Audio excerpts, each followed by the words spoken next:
영화관에 가보면 좌석들이 붙어있고 양끝을 제외한 좌석의 팔걸이는 좌석마다 겹쳐서 설치되어 있습니다.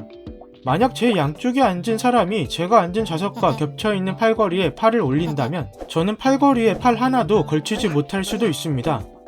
물론 팔걸이에 팔을 걸치지 않아도 큰일이 생기는 것은 아닙니다. 근데 팝콘이나 음료 등을 가진 상황이라면 꽤 난감합니다. 그리고 같은 돈을 내고 입장했기에 무조건 양보하고 넘어가기에는 기분이 썩 좋지 않습니다. 과연 영화관 팔걸이는 어느 쪽이 내 것일까요? 많은 사람이 이용하는 영화관인 CGV와 롯데시네마, 메가박스 등의 문의에서 답변을 받았습니다. 세 곳 모두 같은 내용의 답변을 주었는데 팔걸이와 관련해 정해진 규정은 따로 없고 고객끼리 협의해서 사용하라고 합니다. 즉 팔걸이에 팔을 먼저 올린 사람에게 소유권이 있다는 겁니다. 해당 내용은 해외에서도 논쟁이 됐던 주제인데 마찬가지로 별다른 해답 없이 먼저 팔을 올린 사람에게 소유권이 있는 것으로 인식하고 있습니다. 다만 유럽 일부 지역에서는 극장 중앙 통로를 중심으로 좌측 좌석은 왼손잡이가 앉고 우측 좌석은 오른손잡이가 앉아서 각각 왼쪽과 오른쪽 팔걸이를 쓰는 것이 매너라고 하는 주장의 글을 볼 수 있었습니다. 간혹 이 문제로 시비가 붙어서 싸움이 일어나기도 하는데 영화관 내부에서도 이런 불편사항을 인지하고 있는 것으로 보입니다. 그래서 영화관에서는 좌석당 팔걸이를 독립적으로 제공하는 프리미엄 영화관을 따로 운영하기도 합니다. 사실 이 문제는 비행기에서도 종종 발생합니다. 혹시 기내에는 특별한 매뉴얼이 있을까 싶어서 항공사 4곳에도 문의를 해봤는데 영화관과 마찬가지로 관련 규정은 없어 보입니다.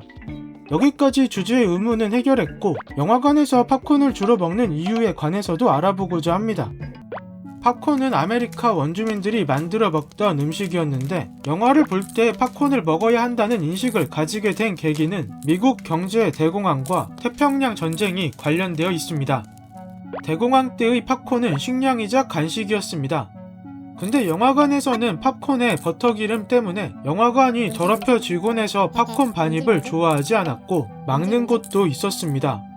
여기서 중요한 점은 팝콘 반입을 막는 영화관은 인기가 별로 없었다는 것인데 관객 유치를 위해서라도 팝콘 반입을 허용해줬어야만 했습니다. 그리고 태평양 전쟁에서 당시 일본 제국이 미국의 주요 설탕 공급지였던 필리핀을 점령하면서 미국 내의 설탕 공급이 어려워졌고 설탕이 들어가는 과자나 사탕 등에도 영향을 주면서 팝콘이 어부지리로 인기를 끌었습니다. 이때부터 영화관에서는 팝콘을 먹는 것이 당연하게 받아들여졌고 미국의 문화가 전 세계로 퍼지면서 영화관에서는 팝콘을 먹어야 한다는 공식이 만들어졌습니다. 무엇보다 팝콘은 영화관의 완벽한 음식입니다. 단시간에 대량 생산이 가능하므로 영화관처럼 단시간에 많은 사람이 몰리고 빠지는 업종에 매우 적합합니다. 또한 팝콘을 먹을 때 나는 소리를 다른 과자와 비교해보면 소리가 덜 나는 편이라 영화를 시청하면서 보기에도 적합했습니다. 그리고 팝콘은 중간 이윤이 많이 남는 음식입니다.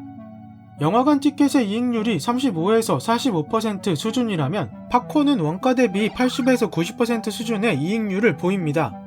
원가가 워낙 저렴하기에 팝콘을 다시 채워주는 서비스도 있습니다. 참고로 영화관에서의 매점 매출은 영화관 총 매출의 약 20%를 차지하고 있는 것으로 알려졌는데 팝콘이 크게 이바지했습니다. 궁금증이 해결되셨나요?